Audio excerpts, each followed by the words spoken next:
What's up, folks? Thanks for tuning in to another episode of History Before Us, and I am here in the District of Columbia with a person who has a flaw, and that flaw is that they are a ravished Bengals fan, and they used to live in the state of Tennessee, and I don't understand why they didn't convert over to the Titans, which of course my home state is Tennessee. But we have Rob DeHart that's here. We won't hold that against him. We love him because he is a history geek just like I am. And we are here in Washington, D.C. at Tudor Place. And he's going to tour us around these beautiful grounds, as you all see. We'll also go inside the quote-unquote big house, if you will. Rob, how you doing, brother? Doing great. It's good seeing you again. I'm excited about the Bengals this year. What are your predictions this year in 2025-2026 season? What are your predictions? Joe Burrow, MVP, Super Bowl champion. That's the only way you can go. That's it. That's it. Super Bowl or bust. Y'all heard it first, right? Yeah. So we're here in the District of Columbia, near Georgetown, or in Georgetown rather, at this beautiful estate. And you all, my first time coming here was that 2 years ago? Yes. It was 2 years ago, and just immaculate as it relates to preservation, the grounds and everything. Give us some history about the Tudor Place. When was it built? The people that were here, et cetera, et cetera. Yeah, the property was purchased by Thomas and Martha Peter in 1805.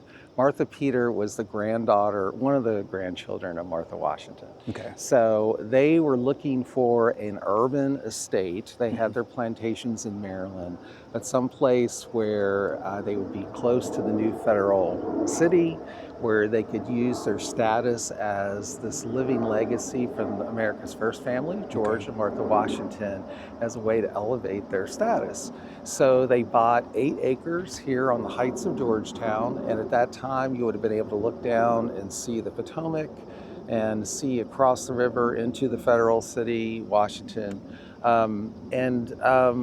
I mean, it's really very similar to what you see at Mount Vernon and a lot of these estates, this kind of thing of looking down on water and looking down on the main city, which Georgetown at that time was a big shipping center. It was not the kind of white elite city that we think of it today. Okay. It actually, it had a very large African-American population, a very large free black population. I was just about to ask that, Yes, for sure.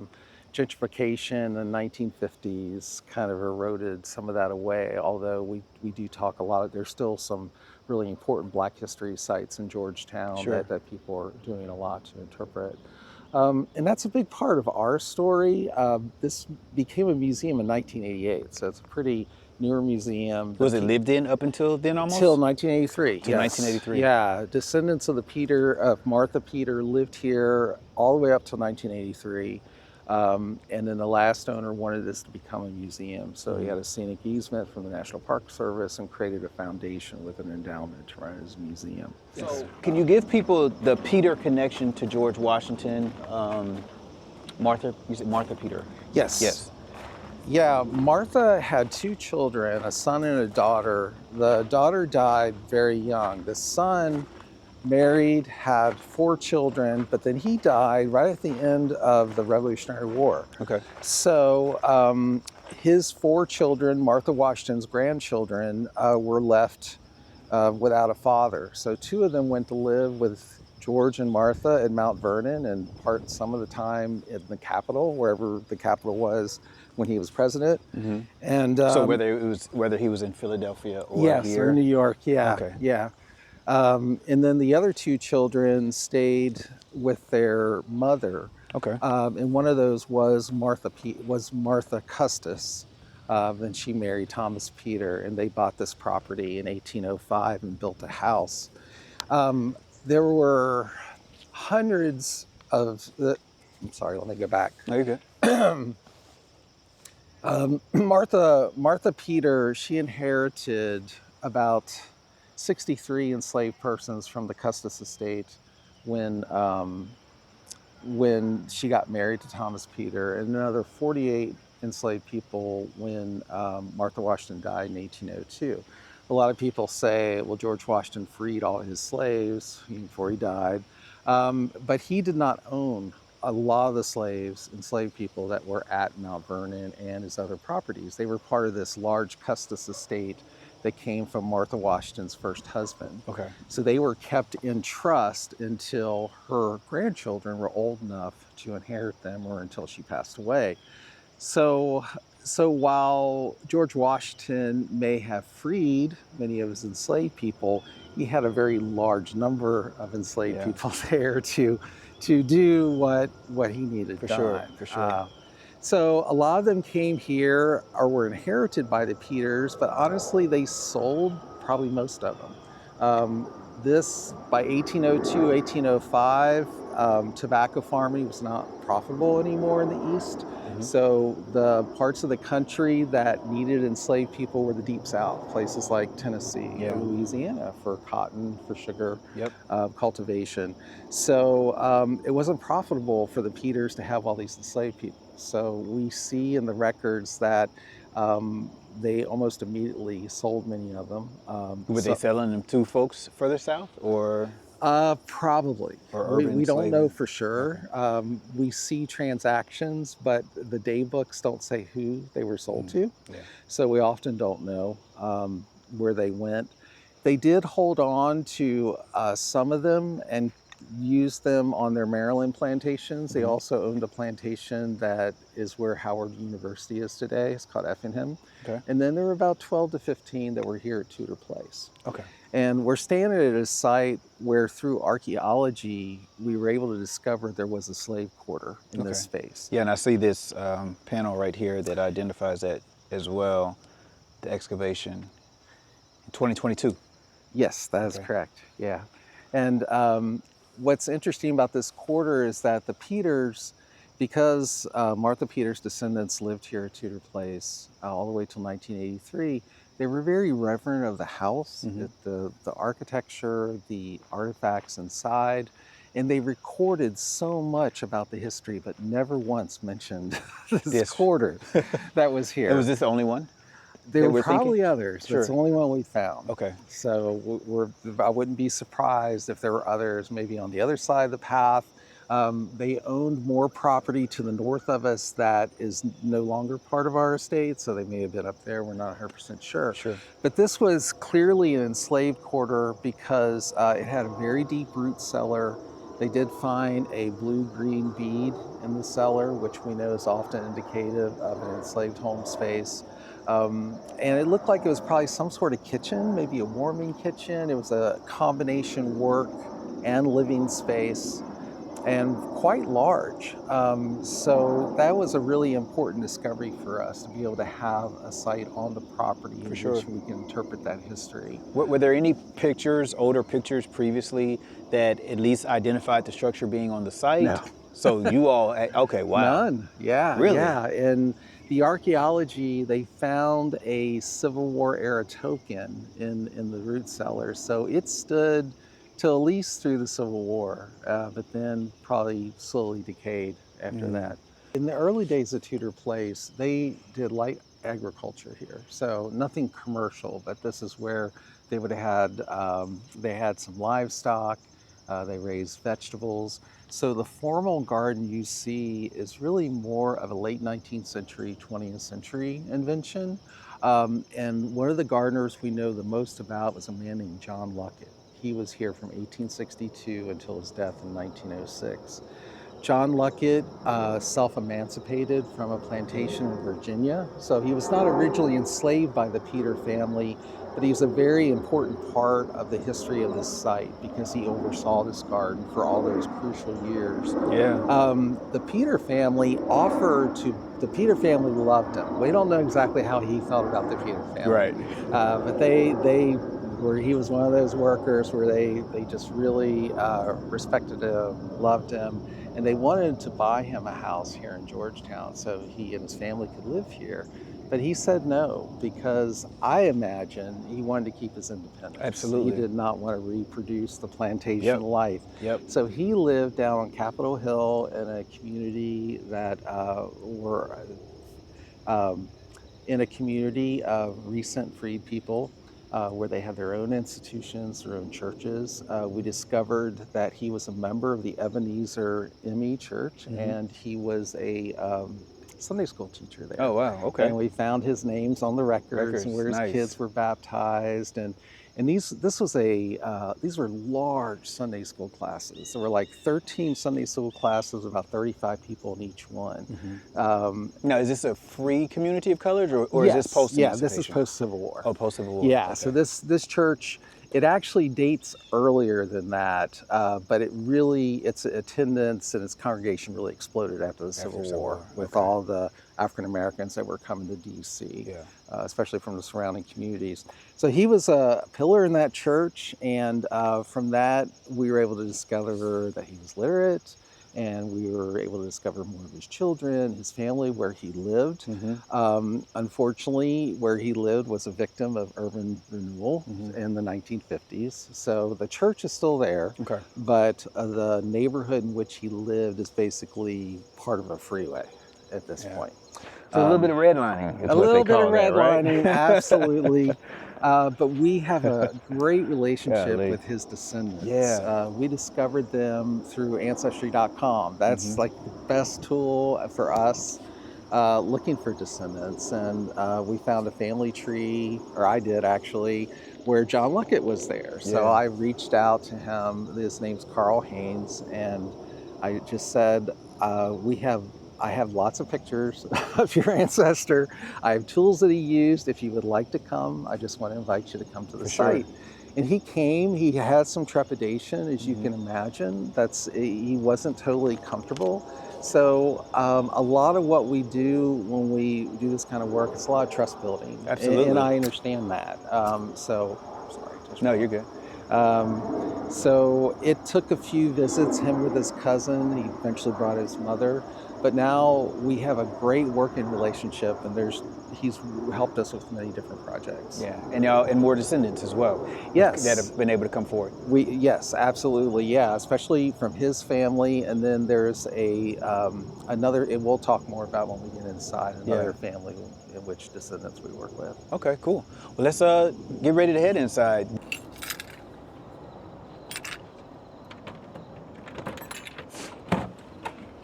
Right. Heading on in. It looks just how I left it last time I was here. Yeah, it's pretty much the same. All right, good stuff. This is the conservatory. This is where we introduce visitors to the site, but it was used for bringing plants inside during the winter. We actually still use it for that purpose now. Probably here in about a month or so, we will start bringing things in. Okay. This is a family tree that we created in 2021. And what's significant when we talk about trust building is that we included one of the enslaved families that came from the Custis estate. Okay. George and Sal Twine. And these are their children. And Hannah Pope, who we talk a lot about, was the biological daughter of one of the Peter family males. Wow. Mother was Barbara Cole Williams, who was a descendant of one of those Custis enslaved. And I believe that one of the descendants of her was at the event at Georgetown. Yes. And so this is Chin. DNA proven that there is connection that's there. Yeah, and Chin. Yeah. Yes, yeah, there's DNA that proves the connection. And Hannah and Alfred, they lived here in Georgetown. They were very prominent members of the Black community in Georgetown after the Civil War. And they had a very large family, as you see. And some of the pictures that we discovered after we started doing this work, that's one that we did not have before. Also John Pope, who was a postman here in Georgetown. And Barbary Pope, Alice Pope, and actually there's one that's not on here, Catherine. There were descendants of hers that live in Detroit that came here about a year ago. Okay. They saw a picture of Hannah Pope on our website, and they said, we have that same photo in our book. Yeah, wow. So they've come down and have gotten to know Ann Chin. She calls it their cousins. Yeah, sure, sure. So that was a really, that's the most pleasing part of my work, is that if family can make those connections and learn about their heritage. And and we can interpret that heritage in ways that they approve of. That's my job.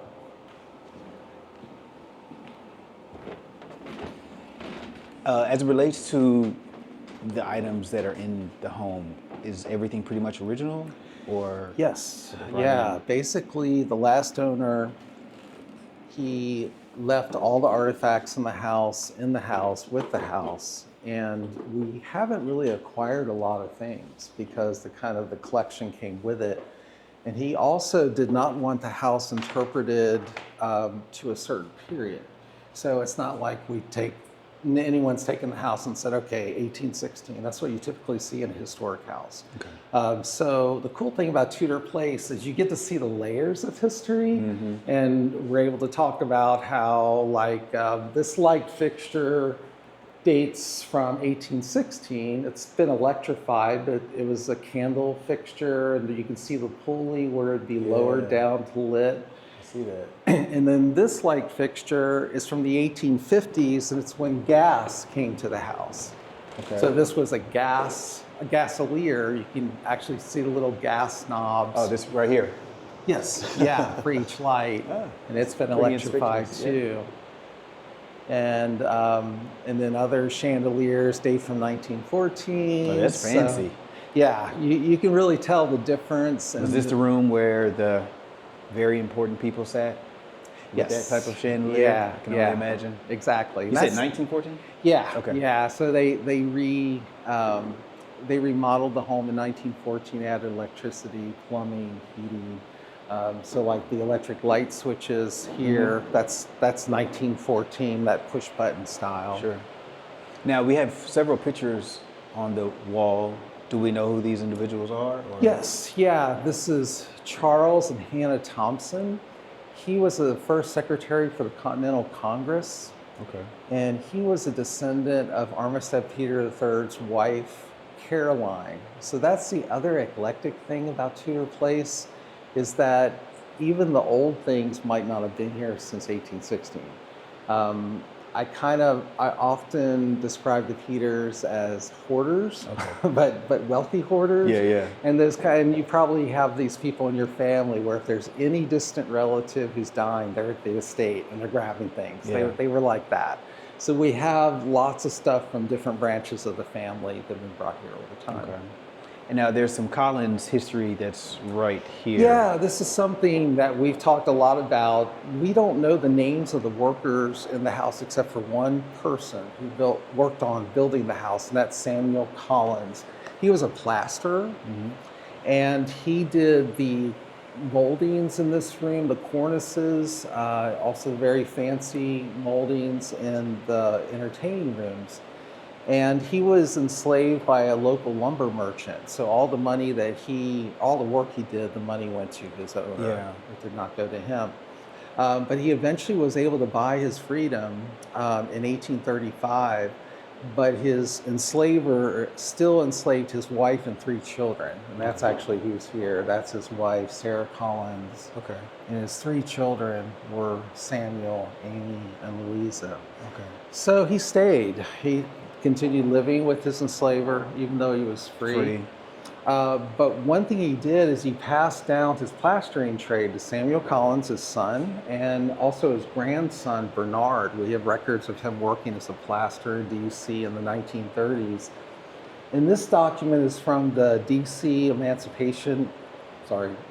Compensated Emancipation Act of 1862, where enslavers could get reimbursed for the enslaved people that they released. Of course, the enslaved people got no compensation. It was just the enslavers. But these documents are important for us because it does give physical descriptions. Yeah, and he was 6 feet. It's pretty That's tall. That's a tall man. Yeah. And all of them, it looks like it says light complexion. So, that there are some multiracial aspects going on there. And as you see right here, it kind of gives you a even deeper description as it relates to the definition of title, property, and services, and where we're at, which is, of course, the District of Columbia. So, and this was an act that was approved by Congress. That's correct. It was just in D.C. I think enslavers hoped that it would be copied. I know even in Tennessee, you can see where there were enslavers doing petitions, hoping to get reimbursed, Same thing, but they never were, you know. But those documents are important for giving us physical descriptions, at least, of some people that we don't have photographs of. And this was approved April the 16th, 1862, you all. So this is pretty nice to have for sure. Yes. This room has another chandelier. Were they put up at the same time? Yes. 1914? 1914. This is the plasterwork of Samuel Collins. Samuel Collins, right. Yeah, that medallion. Wow. Also, I know, it's nice. Also the cornices, those acanthus sleeves and swags, they were created in molds, probably in the conservatory where we were, and then applied to the cornice. And you can see how it'd be helpful to be over 6 foot tall. Absolutely. to do this kind of work, Sure. stand on platforms. Now, something about this room that we made a big change last year is we started putting the portraits of people who were formerly enslaved here in this space. We will also put the photographs of descendants. That was for an installation last year. We changed some things this year, but we did keep Hannah Pope front and see center. that right here. So that is not something the Peters would have had up, obviously, but it's a way for us to talk about her and honor her and show that she is a central part of the story, because we wanted to get away from what often happens is you talk about all the white families, the enslavers, and then you talk about the black history in the kitchen, you know, or something like that. So we wanted when they walked the very exact they same walked these space. same spaces. That's for sure. absolutely right. Yeah, they were enforced servitude and exploited in these spaces. And this is a portrait we just recently had done. We have an artist in residence. His name's Peter Waddell. He does a lot of work for the White House Historical Association. Okay. And we did not have a photograph of Hannah Pope's mother. So we worked with Ann Chin, Descendants. She chose one of her cousins to pose for this portrait. Oh, wow. And that shawl that she's wearing belonged to her grandmother. Okay. So all that is done in consultation with Ann Chin, and Peter probably spent about 4 to 6 months working on this piece for us. And she would come and sit right here? Yes. Because as you all see, this is where, if you look at this right here, hopefully you all can see it really good, right? So that view, you see the tall windows, that would be right here. So is this the seat that she sat in? Yeah, as well? actually, probably, Yeah, so this is the background. That's amazing. He spent a lot of time on that, and it was so great working with Ann Chin because she would say things like, "Oh, Barbara would kill me if I dolled her up," or so, you know, she was very specific. This is how I think your hair should be. Even though we have no photographs, we just have a few physical descriptions, oral descriptions. Cool. This room is still making history then.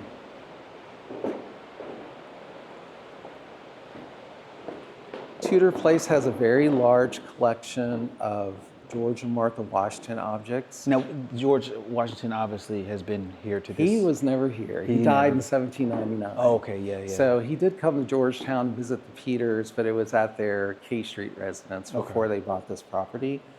But when Martha Washington died in 1802, she asked that all her items be sold in her estate to help support some orphaned relatives that she had.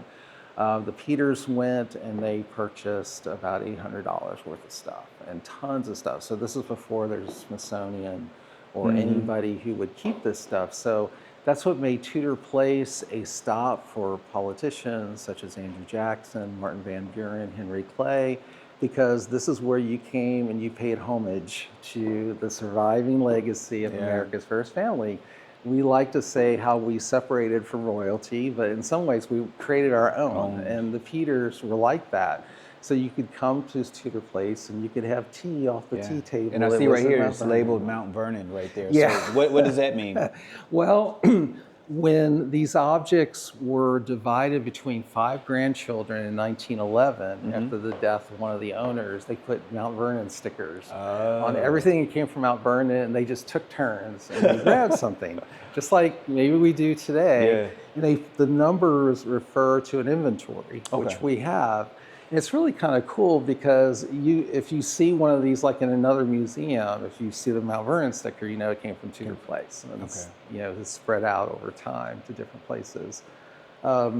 This camp stool, this is one of the camp stools George Washington had made for his Revolutionary War officers. He had a dozen of those made. Thomas Peter bought 6 of them. There's only 2 known to exist today. This one, and there's one at the Smithsonian. Really? And in our latest tour, we talk a lot about how someone like Hannah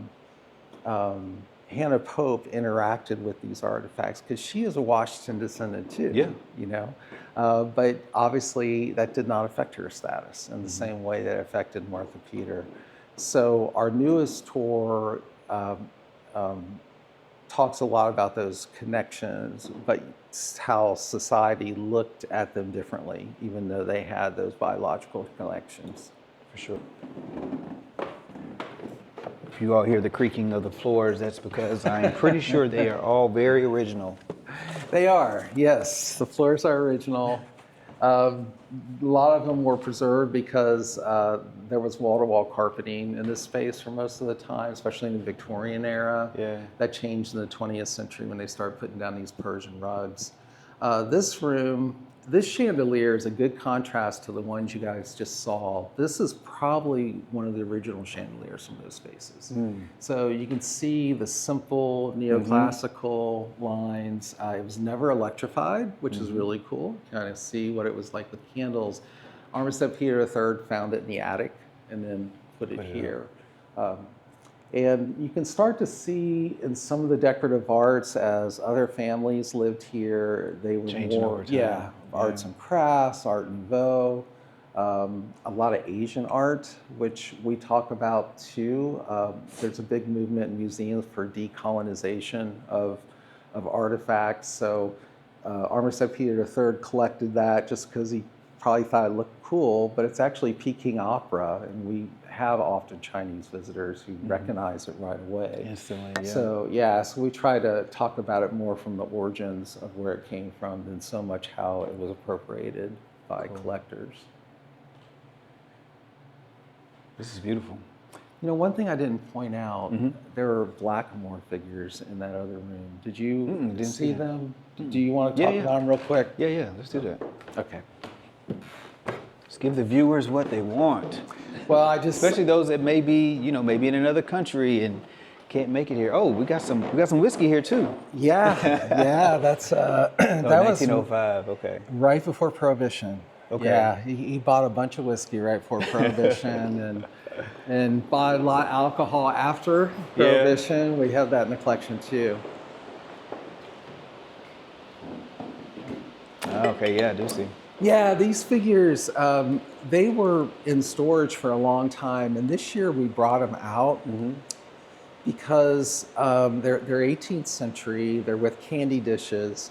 You can see their caricatures and there's this idea of Africans are primitive and they're raising sugar for Western markets. We wanted to use it to show how depictions have been used to promote white supremacy over time. Visitors have been eager to accept this interpretation and to be able to talk about it, because in the museum we try to find ways to have conversations about things, and especially difficult topics. And that's the thing, it's like something like that, there is a school of thought they should just be destroyed, get rid of. But we thought this time we would try to use it as a way to have conversations about these characters, because we have a lot of them in the collection too. We have other ones. And I think it's important, because just to have these conversations about images and likenesses and how they've been used in a negative way in history. All right, where are we headed next, buddy? We will curve around here to the office. So yeah, those figures, you're right. It's like we have those, we have Asian art, we have some Native American depictions. So really, you look at their whole house, and it's all these depictions of others. This is Alexander Proctor sculpture. He did the buffaloes on the bridge when you come into Georgetown. And that's supposed to depict a man named Jackson Sundown. He was a very famous rodeo rider at the turn of the 20th century. And if you see photographs of him, he looks like a cowboy, just like any other cowboy. For whatever reason, he's in headdress here. And who knows, he may have agreed to it. I'm not 100% sure. But that's how we interpret this piece as well. We interpret it as how they were looking at other cultures as a way to kind of propped up how they felt about themselves. So this was an office, it looks like? It was, yeah. You can tell, can't you? Yeah, just a little bit. You can still see the nicotine stains all over the walls from the smoking. This was Armistead Peter Jr.'s office, and then his son, Armistead Peter III, who's the one who preserved the museum, always thought of this as his father's office, even after he died in 1960. And you could really see that more arts and crafts movement in the artifacts, and also see the technology that's coming. So like this here, they ran electricity through the ceiling because it was so hard to get through these thick brick walls. And there's a plug here at the end. Wow. So he's the one that brought in telephones, and he was a big photography guy. And it is why we have the photographs. And this is, he also loved to do oral histories, and he wrote down the self-emancipation story of John Luckett. Oh, wow. So we've put these out to talk about how he was really the historian of the family, and I do give him credit for thinking about the servants and thinking about the other people here as well. Even though he may not have thought about them the same way we do, at least he understood it was important to record their history. And this is a facsimile of where he records Britannia Kennan talking about Hannah Pope. This is Ann Chin's ancestor. So you can see Barbara had a daughter, Hannah, such a pretty girl. Not a lower? Not a Is that lower? pure negress by any means. Okay. So pretty much acknowledging. Oh, pure. Okay, yeah, I see that. Yeah, so pretty much acknowledging that a white man had been her father, which we're pretty sure was probably one of her brothers. Yeah. But then she goes right on and says, Hannah belonged to me, of course. So no, even though we have the one idea, one place, it does not wipe out the second idea. For sure. Of what her status is. So this stuff is invaluable. Yes, it is. But it's only half the equation. And that's why working with people like Ann Chin and Carl Haynes is so important, because they give us that other side of the story. Because we don't have Hannah's words and we don't have John Luckett's words. We basically have just him recording them, and we have no idea how John expressed his ideas to him, how accurate they were. Yeah. Because they may have had to be very, he may have had to be very careful. Exactly. As well. Exactly. But having his own independence as well by not accepting the home on the site and everything also allowed him to kind of function in that agency to a certain degree. Because imagine if he was still living here, depending on them for food, et cetera, then that's a whole different ball game. Exactly. Yeah, that's absolutely true. That's a whole different ball game. These were the call bells that were used to call enslaved workers to certain rooms in the house. This is what they sounded like. They would hear that sound and they would know which room in all these rooms to go to. They all had a different tone. Really? Wow. And they were attached to cords and went up into the attic, came down to different rooms through a pulley system. So this was probably in place until the 1860s. Then when they started using paid workers after the Civil War, they lost their enslaved workspace, which a lot of them were Irish immigrants.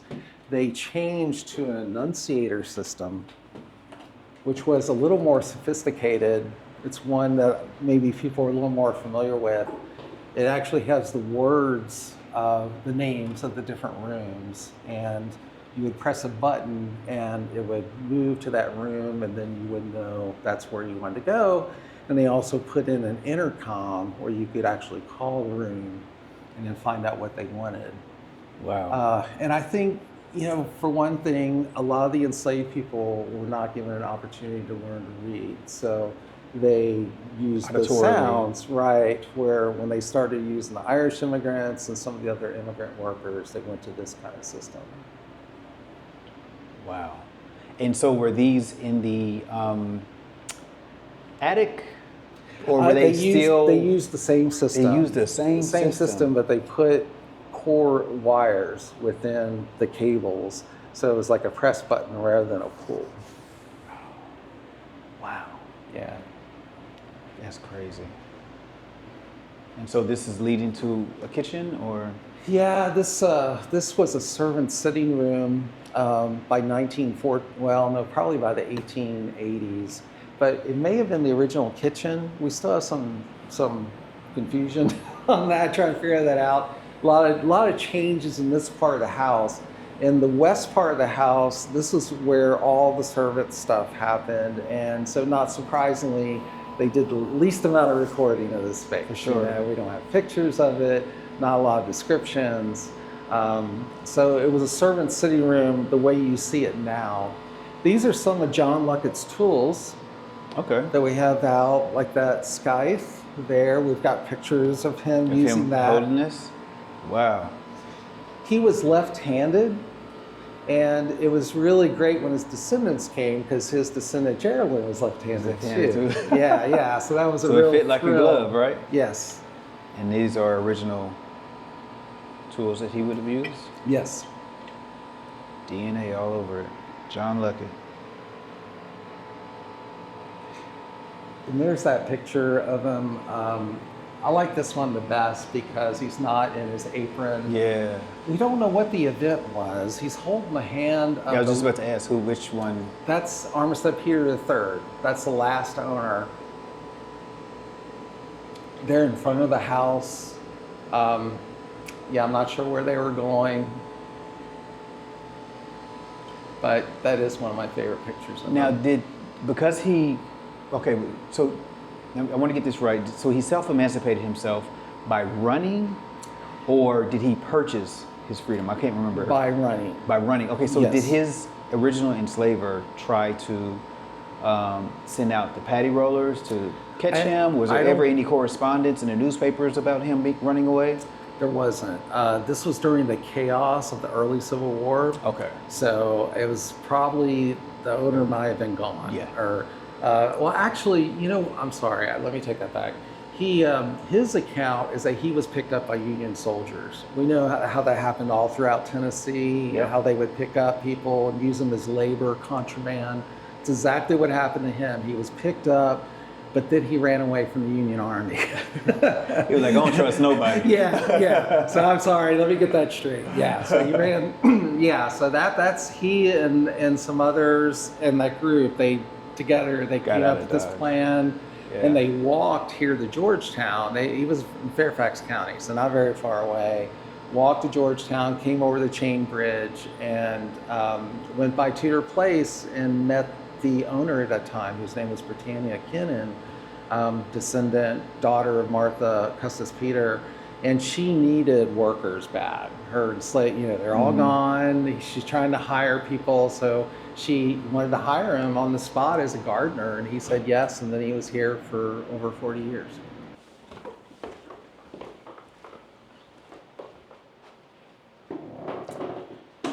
The remarkable thing about this pantry is that it was changed very little. So what you're seeing is cabinetry from 1816. Only thing that have been changed is some of the locks. These are probably 1914, and maybe these pulls are a little bit later than 1816. But other than that, everything's pretty much the same. Pretty much, and you can just tell from these spaces, there's no ornamentation. It's darker on this side of the house, so the servant spaces, they just didn't think a lot about light and those things. Here's our collection of alcohol. We have some Madeira wine here from 1840. Wow. Some of this stuff is like different types of punch. It has champagne in it. I think during Prohibition, they must have done some home brew because this is parsnip wine from 1921. Yeah, and this is from 1840 as well, whatever this is. Yeah, I think that's more the Madeira, I think. Wow. Yeah, we get people who want to try it, but I really think they'll die. So we don't do that. But again, they saved everything. Yeah. You know? And why would they hold on to a bottle of wine from 1840? Right. I don't know. It's amazing. Yeah, it's pretty interesting. I just think of all the enslaved workers that were going in and out of here, and the doors across from you. That was the door for the enslaved workers. This one right here? Into the entertainment space. So this was a dining room back during those days, and so they would have been going in and out of here while the visitors were going through the doors that you and I went through before. Okay. Always that separation. Yeah. Yeah. The message keeps getting driven home. Yeah. Yeah. Yeah. I think a lot about this space. I'm walking through it. All right, so can we head to the front of the building? I'm gonna Here, just put this here, in front we'll, there just so I can. Yeah, because we'll have to go out this door. Okay, cool.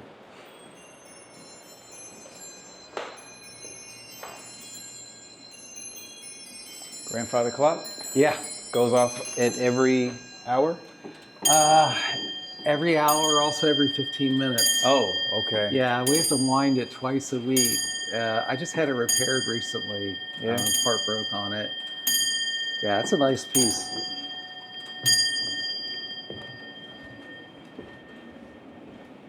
All right, so now we're heading to the very front of the building. Is that correct? Yes. Well, you got a beautiful day for this. Yeah, it's great out here. Yeah. Makes me wonder what the winter's going to be like, though, being that it's... I feel like you can't predict anything anymore. This is true. It's also, it's like we were sweltering for a while, Yeah. and then suddenly it's like, oh, it's fall. It's just, So South Lawn is what I'm seeing here. yeah, here's a good picture of the workers. That might be John Luckett on the South Lawn with those skies I was talking about. Just taking the hay down. This is 1905, the view. So even by then, of course, the trees have grown up and you can see some houses. For sure. But none of that would have been there in the early 19th century. Yeah. And this is the map of Georgetown. Yes, yeah, so we're right here. Okay. And this is all straight hill Yep. down to the Potomac. You can see the size of some of these trees. Yeah, I was about to ask if this is a witness tree. Like, Yeah, there's at least one. We have a golly, tulip poplar. thing is massive. Yeah, that's a couple hundred years old. This, let's see, there's a pecan tree over here that was planted by John Luckett. I think it's the it's the tallest one there that's going up. We have records of he and Armistead Peter Jr. moving that tree from one part of the house to there about, I guess it must have been about 1900. So they kept such great records. They did. I know. Well, like it really provided you with all the ammunition you needed to interpret the site. Yes. Yeah, that absolutely. Regard. Yeah, Junior, he kept a journal. So, every day, just like people did during those days, the weather, what he was annoyed about, and he let us, and he saved it for us to read. What were his inclinations of the Civil War itself? Like, did he mention Southern? They were okay. They were very Southern. Well, this is the front of the home, which would have been the front of the home during that time period. Yes. Now, where would have the doors been? Would it have been on the side in which we just came out of from the gift shop, or? Well, those are pocket windows that go up into the second floor. Okay. So that actually served as a door. Oh. So you would have came in one of the doors we entered and could have walked out onto the portico through those windows. Okay. They go up about 5'9". We open them once a year for a garden party where people come through the north door, come out the south, and I always see at least one person whack their head. I try my best. I'm like, You try be to warn them, careful. right? I try, but it's just, people are a bit taller, except for Yeah. Samuel Collins. He was a tall man. But a Yeah, lot of these, yeah, he was over 6 feet. right, these people weren't. For sure. So yeah, the Temple Portico. This was kind of the jewel of the design by William Thornton. He, by the way, designed part of the Capitol building. So he designed a lot of things here in D.C. The Octagon House, Woodlawn Plantation, which is near Mount Vernon. So it's this temple portico. It's a full circle. A lot of times you see them as half circles. So that was the unique thing, that it intrudes on the room. And it's mostly original. There's been some repairs with the floor and the steps, but for the most part, This is it. Yeah, the portico was able to shield the plaster, the walls, the windows from the weather. You can see all the light that this side of the house gets. Yeah, it gets a lot. Yeah, so it makes sense why the entertaining spaces where you and I first walked through are on this side of the house, Yep. but the servant places are on the other side of the house. For sure. Well, this has been great, Rob. I never take for granted relationships that I built with people over time, and I do my best to try to stay connected with people throughout the year, just to say hello, because we've gotten to the point in society where it's just so easy to just forget about people and not stay connected as it relates to relationships versus it always sometimes being transactional. I feel like in this day and age, there's more transactional relationships than anything else. And me being born in '79, I was born in a time period to where relationships were genuine. You know what I'm saying? So I don't take for granted that you 2 days ago got a text from me saying, hey, I'm going to be in DC, want to come by. So I greatly appreciate you for this. I want to ask you, and I always kind of end my episodes with this, is the preservation of history, why it's so important, and this site in particular, how can this add to the landscape of history from an unheralded standpoint, right?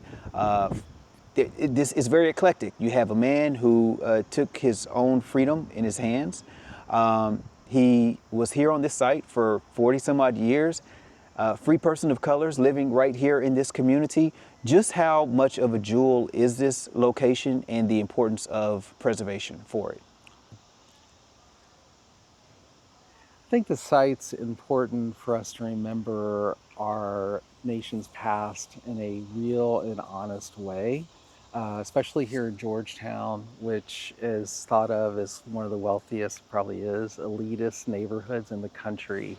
To remember that it wasn't always that way, and there's a reason that it changed, and there are a lot of stories that we could tell and talk about.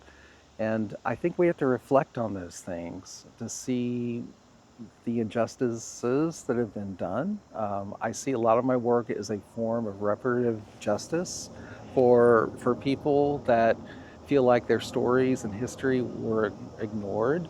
And I think our installations, like last year, Ancestral Spaces, which really was totally descendant curated. They curated. I was a facilitator.